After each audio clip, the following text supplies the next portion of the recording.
اشراق امریکہ ہماری دعوتی روایت کی تجدید۔ ماہنامہ اشراق کو امام العصر جناب جاوید احمد غامدی کی دعوت کے ترجمان کی حیثیت حاصل ہے۔ اس کا پہلا شمارہ 50 سال پہلے مارچ 1973 میں لاہور پاکستان سے شائع ہوا تھا۔ اگلے 12 سال یہ حسب حالات وقتاً فوقتاً شائع ہوتا رہا۔ 1983 میں المورد قائم ہوا تو اسے اس کے فکری نمائندے کی حیثیت حاصل ہو گئی۔ 1987 میں اس کا ڈکلریشن استاذ گرامی کے نام منتقل ہوا تو یہ باقاعدگی سے شائع ہونے لگا۔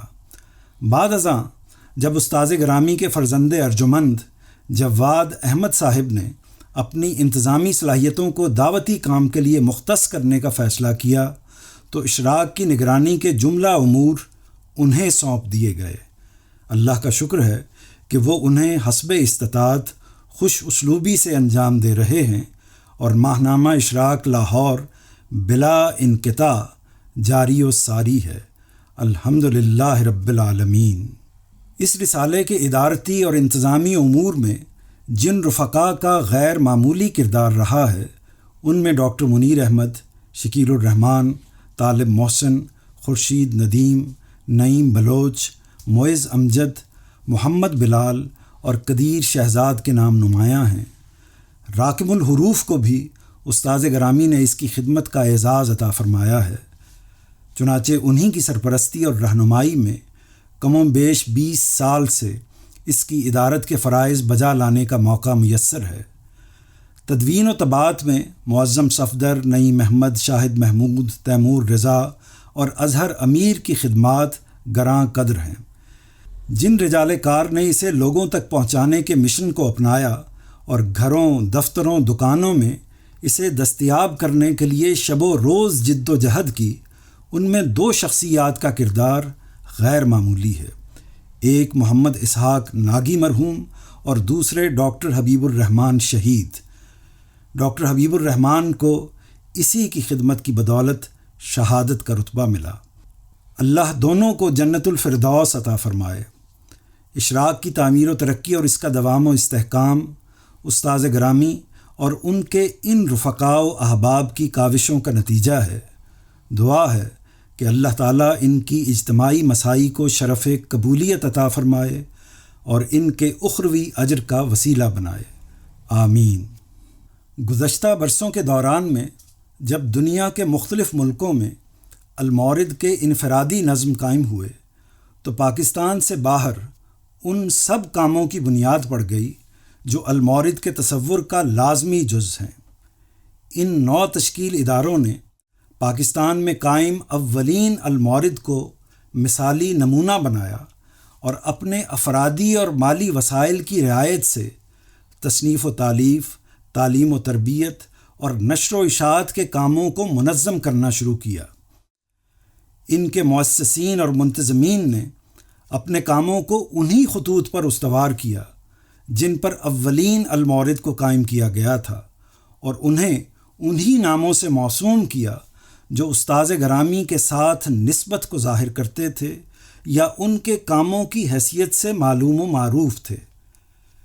اس سے مقصود یہ تھا کہ کام اپنی ساخت، شناخت اور تعلق میں اسی تحریک کا حصہ قرار پائیں جس کا بیڑا استاذ گرامی نے اٹھایا تھا اور اسی روایت کا تواتر شمار ہوں جو نصف صدی سے امام العصر کی اقتداء میں قائم ہے۔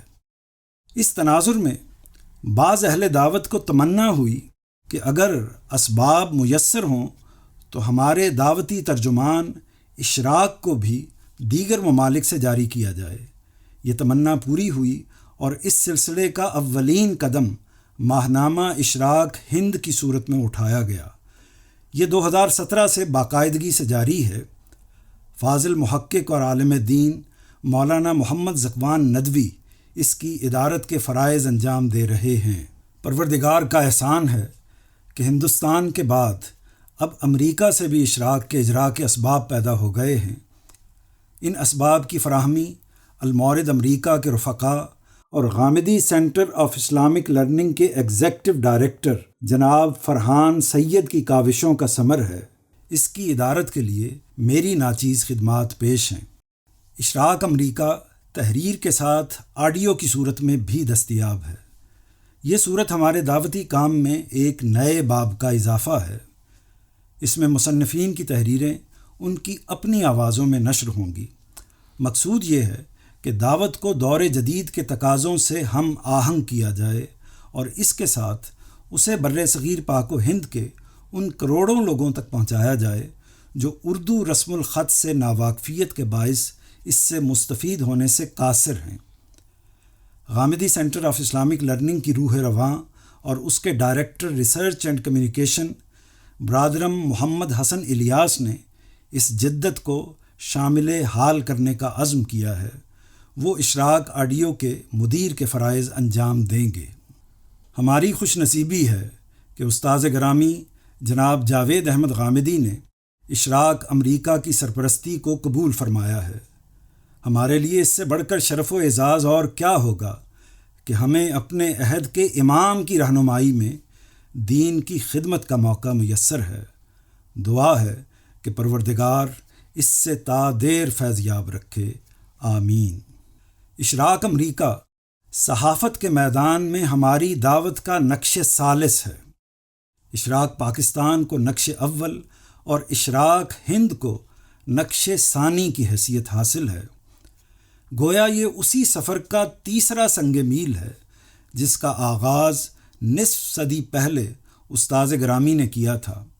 ہر نشان راہ جہاں راہ گزر کی صحیح سمت کا اطمینان دلاتا ہے، وہاں سامان سفر کی ترتیب اور عزم سفر کی تجدید کا تقاضا بھی کرتا ہے۔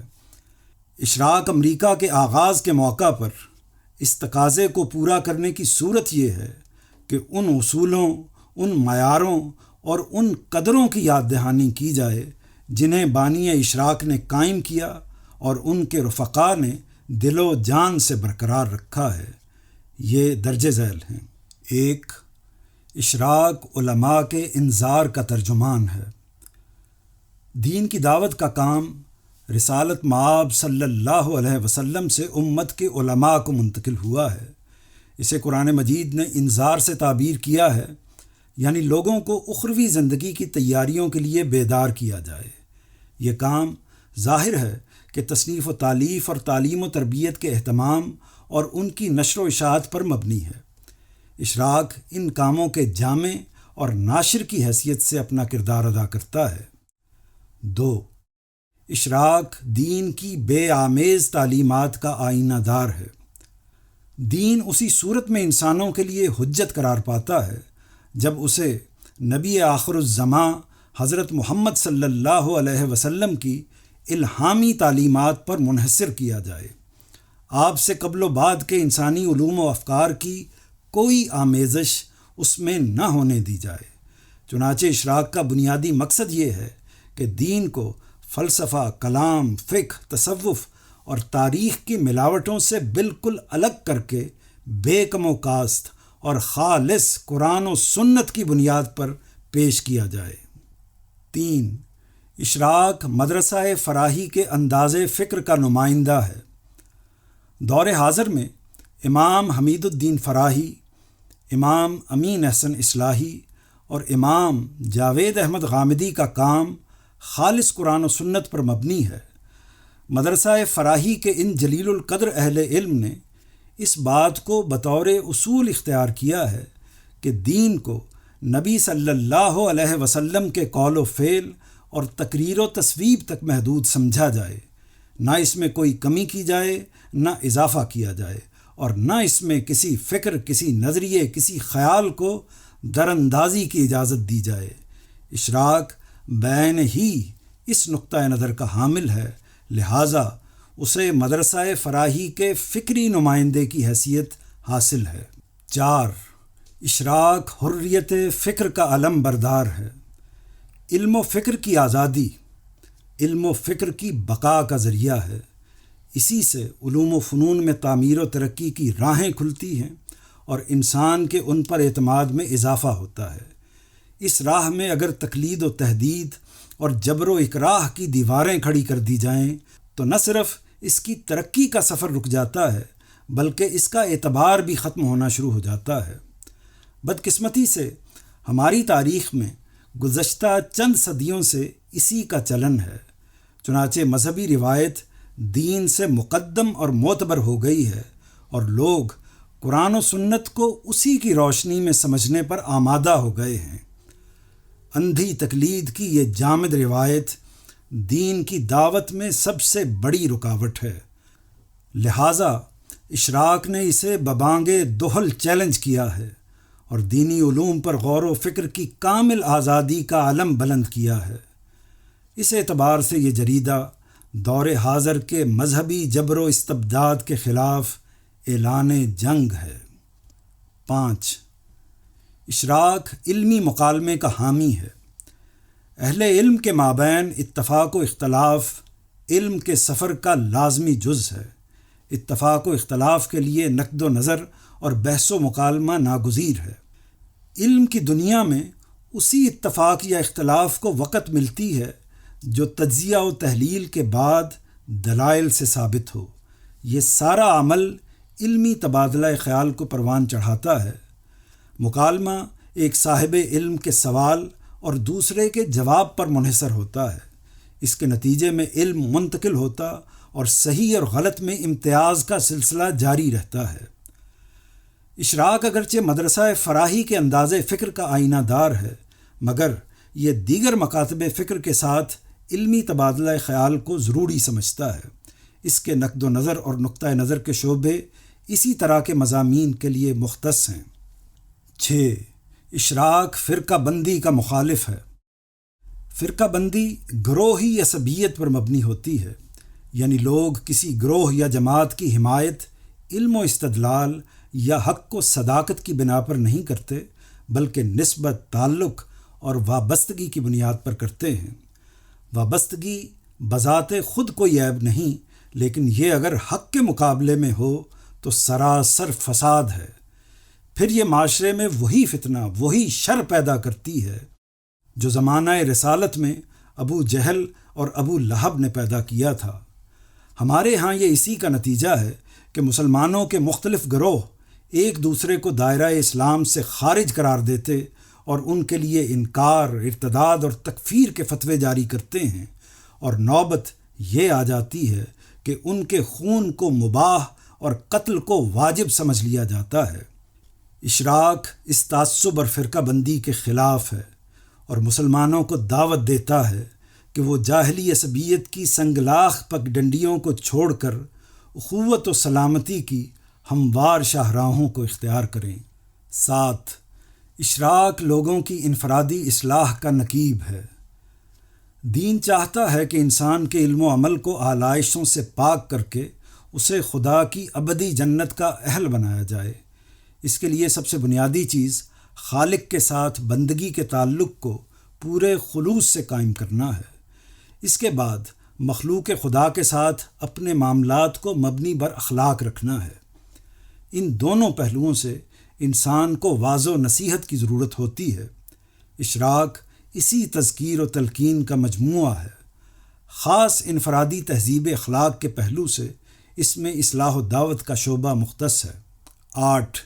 اشراق قوم کا ہمدرد اور اس کی غلطیوں کی اصلاح کا داعی ہے۔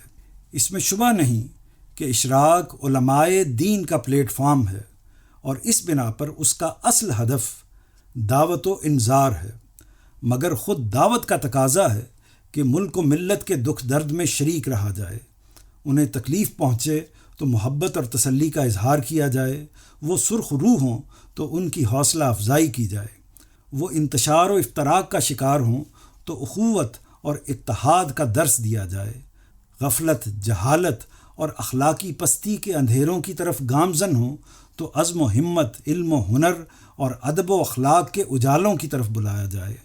اس مقصد کے لیے انہیں جھنجھوڑا بھی جائے، ڈرایا بھی جائے، خبردار بھی کیا جائے، مگر مایوس ہرگز نہ ہونے دیا جائے۔ مقام افسوس ہے کہ مسلمان قوم علم و عمل کے انحطاط کا شکار ہے۔ اس کے رہنماؤں نے جو حکمت عملی بھی اختیار کی ہے، اس نے اس میں مزید اضافہ کیا ہے۔ اس کی وجہ یہ ہے کہ ان کی ہر حکمت عملی عقل کے بجائے جذبات اور اصولوں کے بجائے سطحی مفادات پر مبنی ہوتی ہے۔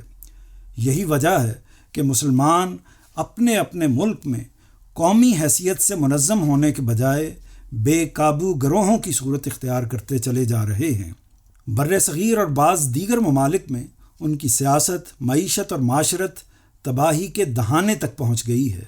اس صورتحال میں ضروری ہے کہ انہیں ان کی قومی اور اجتماعی غلطیوں کا احساس دلایا جائے اور ان کی فوری اصلاح کی طرف متوجہ کیا جائے۔ یہ کام اگرچہ اشراق کا اصل میدان نہیں ہے، مگر ان معاملات میں اصولی رہنمائی اس کی ذمہ داری ہے۔ اس نے اس ذمہ داری کو نبھانے کی ہمیشہ کوشش کی ہے۔ 9. اشراق معیاری زبان و بیان کا ضامن ہے۔ قرآن مجید شاہ پارہ ادب اور زبان و بیان کا عظیم معجزہ ہے۔ اس کی دعوت کو پیش کرنے والی ہستی افصح العرب والعجم تھی۔ آپ کے جلیل القدر صحابہ بھی فصیح اللسان تھے۔ ان کی اتباع میں سلف و خلف کے علماء نے جب دین کی دعوت کو پیش کیا تو صحت زبان اور حسن کلام کو خاص طور پر ملحوظ رکھا۔ اردو زبان میں بھی دبستان شبلی کے تمام اہل قلم نے معیاری زبان و بیان کے التزام کو لازمی امر کے طور پر اختیار کیا۔ اشراق نے اس روایت کو پوری محنت سے قائم رکھا ہے۔ اس کے صفحات میں اسلوب کی ندرت، جملے کی سلاست، محاورے کی موزونی، املا کی درستی اور اوقاف کی پابندی کا ہر ممکن لحاظ کیا جاتا ہے۔ یہی وجہ ہے کہ اردو دان طبقے میں اسے معیاری اردو زبان کا حامل سمجھا جاتا ہے۔ 10. اشراق نو آموز قلم کاروں کی درس گاہ ہے۔ اشراق نے ہمیشہ نئے لکھنے والوں کی حوصلہ افزائی کی ہے۔ ہر نامور ادیب، ہر بڑا انشا پرداز فنی تربیت اور مشق و مزاولت کے بعد ہی معتبر ہوتا ہے۔ اعلیٰ جرائد نہ صرف ادیبوں کے کاموں کو متعارف کراتے ہیں بلکہ باصلاحیت نوجوانوں کو صاحب طرز ادیب بنانے میں بھی کردار ادا کرتے ہیں۔ اشراق یہ خدمت برس ہا برس سے انجام دے رہا ہے۔ متعدد قلم کار ہیں جنہوں نے اشراق سے لکھنے کا آغاز کیا، اس کے تدوینی عمل سے بار بار اپنی تحریروں کو گزارا اور بالآخر صاحب کتاب مصنف کے مقام پر فائز ہوئے۔ اس لحاظ سے دیکھیے تو اشراق انشا پردازی کی ایک عظیم دانشگاہ ہے جس میں دین کے طلباء علم و تحقیق، تصنیف و تالیف اور ترتیب و تدوین کی تربیت حاصل کرتے ہیں۔ یہ وہ بنیادی اصول، وہ لازمی معیارات اور وہ مستقل اقدار ہیں جنہیں استاذ گرامی جناب جاوید احمد غامدی نے اشراق کی مستحکم روایت کے طور پر قائم کیا ہے۔ اس روایت کو وجود بخشنے کے لیے انہوں نے صبر و برداشت کے خارزاروں میں عمر بھر آبلہ پائی کی ہے، تب کہیں جا کر سرو و سمن پیدا ہوئے ہیں۔ ان کی نصف صدی کی خود نوشت ان 2 جملوں میں تحریر ہے: ہوتا ہے روز راہ کے کانٹوں سے تار تار، سیتا ہوں ان کی نوک سے پھر پیرہن کو میں، اس دشت بے چراغ میں کرتا ہوں روز و شب، پیدا ہر ایک ببول سے سرو و سمن کو میں۔ لیکن یہ انہی کا کام ہے، انہی کا حوصلہ ہے اور انہی کا مرتبہ ہے۔ ہم جیسے رہنوردان شوق تو بس ان کے نقش قدم کو چراغ راہ ہی بنا سکتے ہیں، یا زیادہ سے زیادہ یہ جستجو اور یہ آرزو کر سکتے ہیں کہ تیراہ مہو مہر تو ہم اپنے لہو سے کر دیتے ہیں یہ بزم چراغاں کوئی دن اور، اس دور میں سرمایہ ارباب نظر بھی اب ہوگا فراہی کا دبستاں کوئی دن اور۔